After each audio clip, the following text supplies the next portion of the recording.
One day, it will all make sense. As one Steve Jobs said during a Stanford commencement speech, you can't connect the dots looking forward. You can only connect them looking backward. So you have to trust that the dots will somehow connect in your future. Your job isn't to know, but to trust that someday you will. It's to have the courage to paint in real time a portrait that will be ever evolving. It's the strength to be wrong, the resolve to rise to your feet time and time again. Because one day, it will all make sense. And you'll see. You'll see that the roundabout, often confusing, unpredictable road you walked was the road you had to take. It made you who you are. And you'll see that all those challenges forced you to become someone that you, at one point in your life, never dreamed you could become. You'll see that those people in your life, the ones you clung to, the ones you saw as permanent fixtures in that ever-evolving story, they were merely temporary, supporting characters, there to teach you about yourself and the world before exiting stage left. You'll see that the scariest things weren't the failures looming around every corner. They were the magic never created for fear of what lurked around those corners. You'll see that dropped into the heart of even the most violent storms, the darkest of nights, you always had enough to get out. Sometimes the steps were too small and the progress too unremarkable to notice, but those clouds, at one point or another, always ended up behind you. In life, the game itself becomes the instruction manual. To understand, you have to play. To learn, you have to go. Therefore, a life well lived can't be about having all the answers. You're crafting them with every step you take. It's about trust. It's about belief. Not in a defined trail, but in your ability to blaze your own. I encourage you, as you navigate the day-to-day unknowns, to remember how strong you are. When you're frustrated at the hand you've been dealt, when you're hurt, when you're saddened by something that's transpired,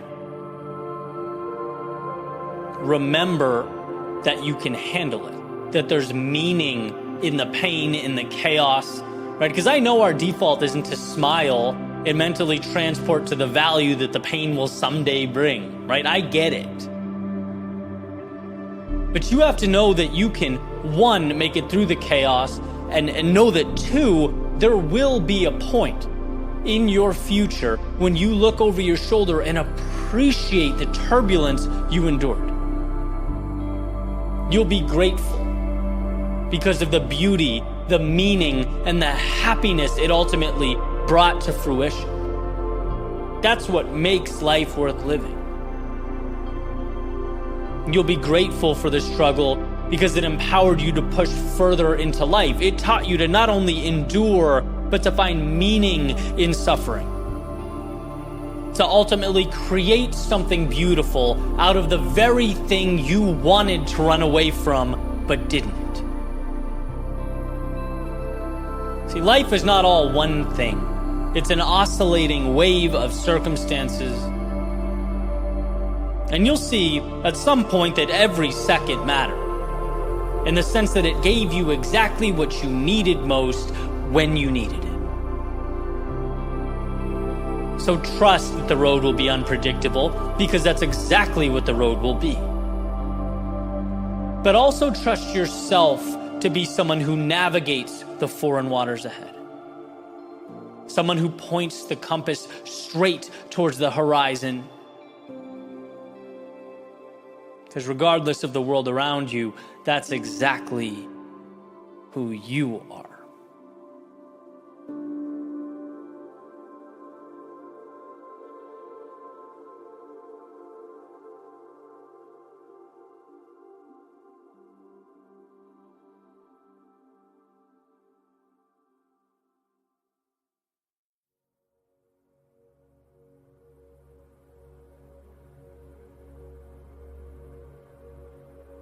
You can be your greatest fan and also your biggest critic. In fact, not only is it healthy, it's necessary to be there for yourself, celebrate that commitment to show up, but also to hold yourself accountable for growth. Because to be great is to know there's more in you, to understand that there's greatness waiting to be extracted from the miracle that is you. Here are two words. I want to take a look at both of them. Consistency and adaptation. Consistency first. Why? Because consistency gets you in the door. It's the cost of admission. Consistency is you showing up for yourself, day in and day out, creating mastery and competence through repetition, manufacturing a data set that will be used to guide your journey, taking a once stagnant idea and putting it into motion. Consistency is doing what you promised yourself you'd do when you said you'd do it. Why? Because that's who you are. You create goals and then conquer those goals. When your head hits the pillow at night, you may be tired, you may have struggled, you may have swung and missed, you may be wondering how things unfolded the way they did, but you showed up. So celebrate that. Celebrate yourself. Be your biggest fan. Because the world can't take your will to step forward and cannot seize your consistency, not without your permission. So other than part one, let's call consistency the commitment to show up for you. Now, the second piece, consistency's older brother, adaptation. See, that consistency, like we just talked about, it will get you in the door. It signs you up for the game, but it guarantees nothing. See, where consistency puts that pen in your hand, paper in front of you, pats you on the back, where consistency gives you a chance to write your story. One's level of success or achievement relies on their ability to adapt, to do the thing that's so hard for people to do. Look in the mirror and ask, how can I be better? I've been consistent for 30 days, sure. Here's what's right, here's what's wrong. Now it's time to adjust, to be critical, to understand that expecting more of the self does not in any way diminish the task at hand. It gives you room to expand into that next version of yourself in a way that simply showing up doesn't. Without a willingness to adapt, you get Einstein's definition of insanity, right? Doing the same thing repeatedly and expecting different results. You get day after day of wondering why this square peg won't just save us all the trouble and go into the round hole. Without a willingness to adapt, We move for the sake of moving, and we work for the sake of working. But if we could find it within ourselves to look at the data that's been acquired day after day and use it to help guide ourselves to that North Star, we'll find strength. To seek out the delta between where we are and where we want to be, that is power. But it calls for more than just showing up. It calls for looking around. It calls for observing and then adapting. So yeah, your greatest fan and your greatest critic. Be there for you, but don't let yourself get away with good enough. Showing up is critical. It's powerful, but it's just the beginning. If your eyes stay open, if you're willing to both love yourself and improve yourself simultaneously, all the world becomes available to you. There are no mountains you can't climb or oceans you can't cross. And sure, the world will do what the world does. It will place challenges before you. But rather than those challenges being the reason you can't, rather than accepting those challenges as a permanent reality, they become nothing more than the next puzzle to be solved, the next little adaptation that's required of you. You show up, you self-assess, you adjust, and carry right on towards that horizon again and again. So when you find yourself frustrated or up against that wall, remember, you are building your ideal reality. Be proud of yourself for showing up, for being consistent. Because as dire as it might seem, you overcame a lot to get here. But also know that the challenge at hand is not an indictment of you or your goals. It's your chance to review the game plan and adjust. Your opportunity to do what so many fail to do, not shrink from the world, but adapt yourself to it. Grow because of it. Today is your opportunity to take what the world gives you and build something new.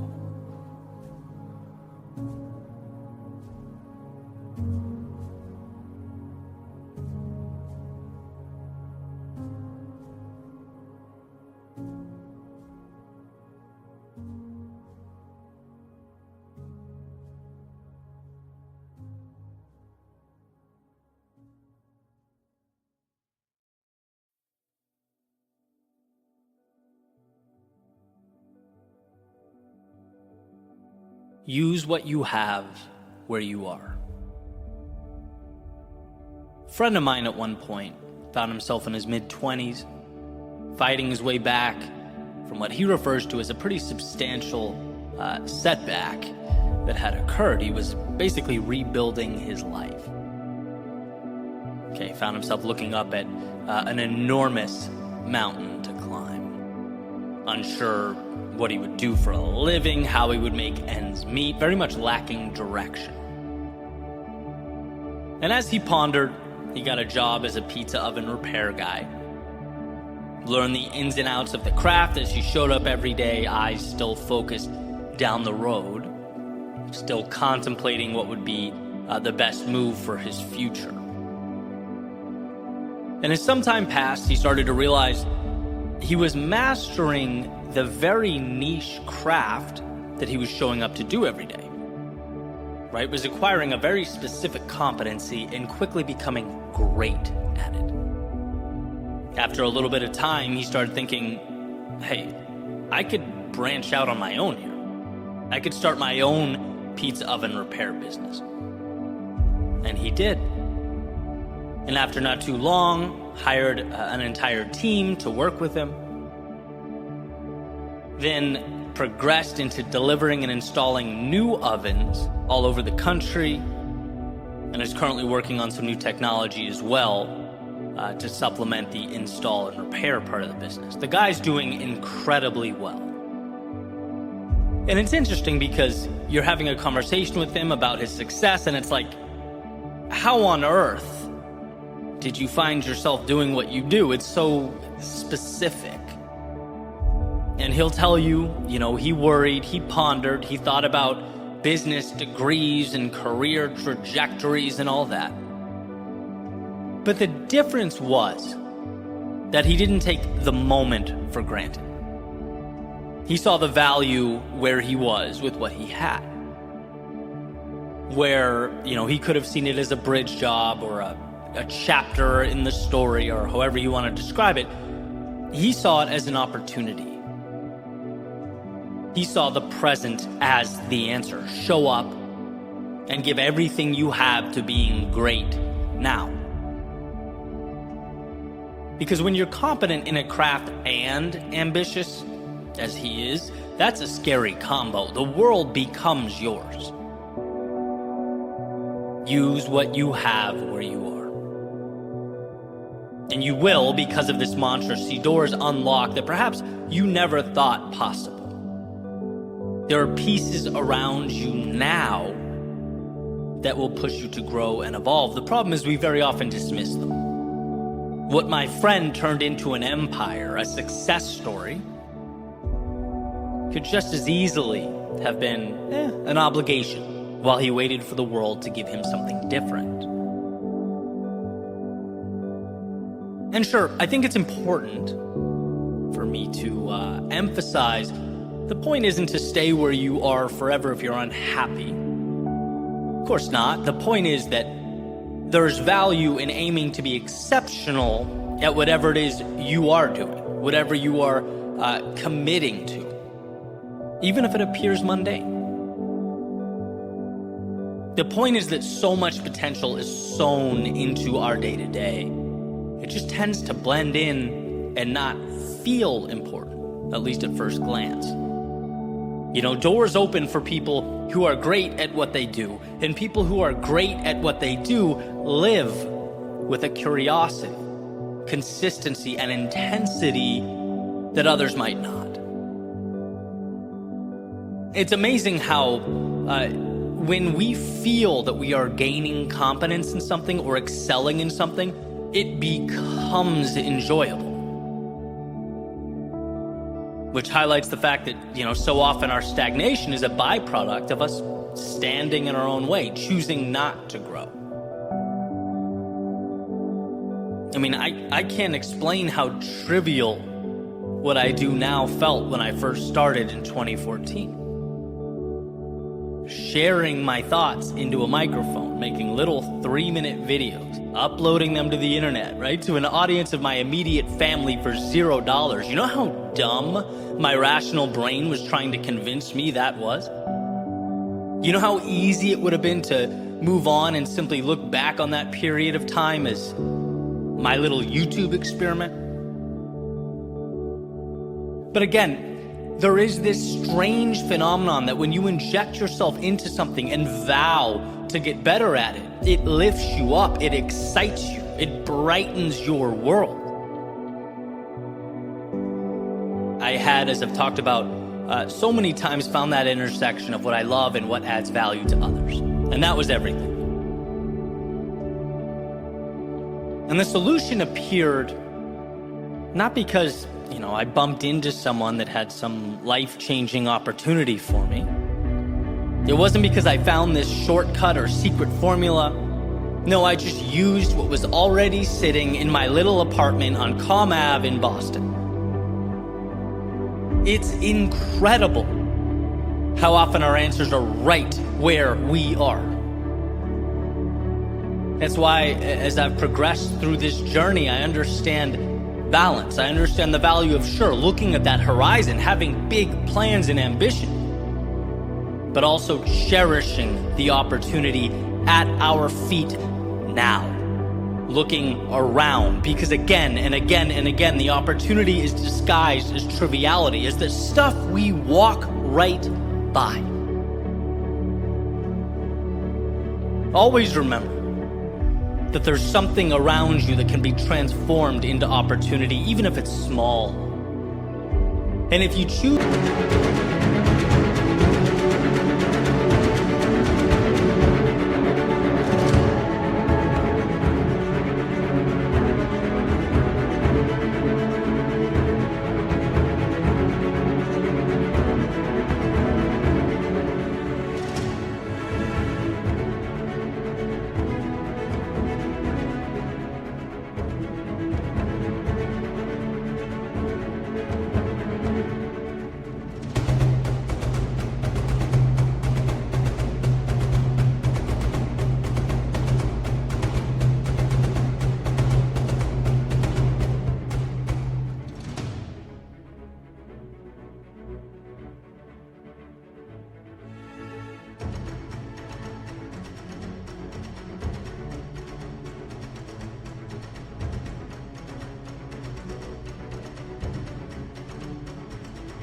to look for it, you will empower yourself. Everyday things. I can throw off examples for days. The internet, incredible resource, leverage it. Whether it's connecting or sharing or creating or learning. Your day-to-day effort. Like my friend with the pizza oven installation repair company. That world doesn't exist if he doesn't take the little things incredibly seriously. Show up to whatever you do with a tenacity that will propel you to new heights. Whether it's in that same field or it carries you over to another. Or utilizing your network. There are people you know today, right now, that can contribute to your momentum. Seek them out. Time. The 30-minute blocks that we deem insignificant or downtime between one event and another. Think of the compounding of turning that into a push-up session every day or your 30-minute audiobook time. And sure, all of these examples are sort of sporadic, they're contextually different, but they have one very important common theme. And that's opportunity being squeezed out of resources that we already possess. It's instead of walking by the pile of bricks every morning, picking one up at a time and beginning to stack them.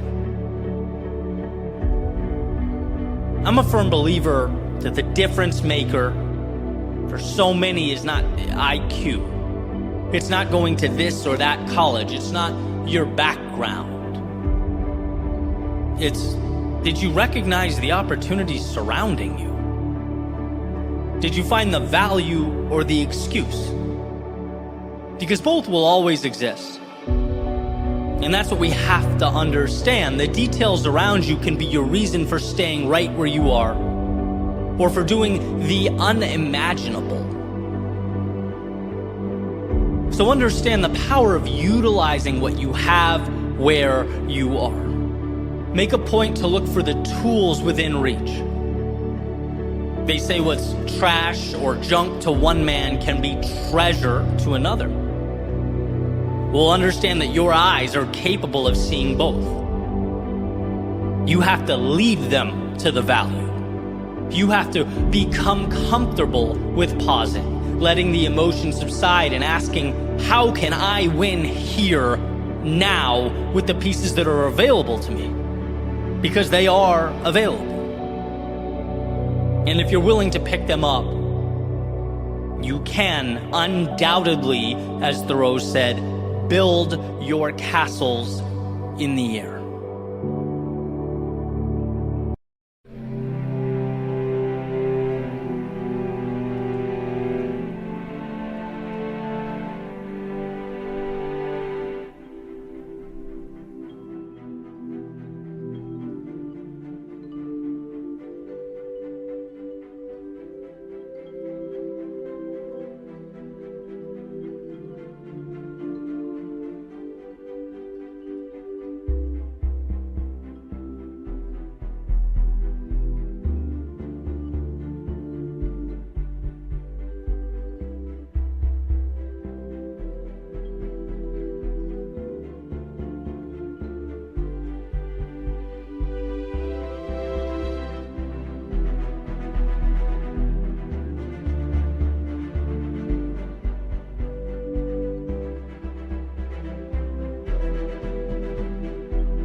I believe wholeheartedly that it's during our most difficult times our lives are defined.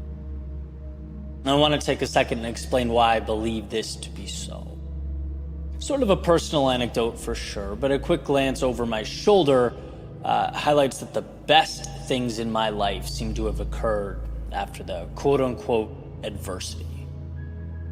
The hard thing ultimately unveiling something meaningful, taking my hand and leading me down a new path. But here's what's particularly interesting. That same adversity can also be, and has been in the past, the reason that I've retreated further into myself, that I've doubted my ability, that I've felt down or embarrassed or defeated. It's not the adversity itself, but it's what we decide to make of it that determines our future. And so this is certainly a little heavy, but I think this metaphor sums it up perfectly. Take water, right? H2O. It's essential to life. It not only quenches our thirst and allows us to continue on in the world, but it's the foundation for life itself. We can't exist without it. Here's the thing though, that very same water can be the reason you drown, right? The very thing that gives life can take life away. The very substance required to carry on can be the reason everything stops. The outcome is dependent on our interaction with it. And when I think of adversity, I think of that very decision point, the fork in the road. What will this be? The reason, despite the pain, that I grow and push further into life?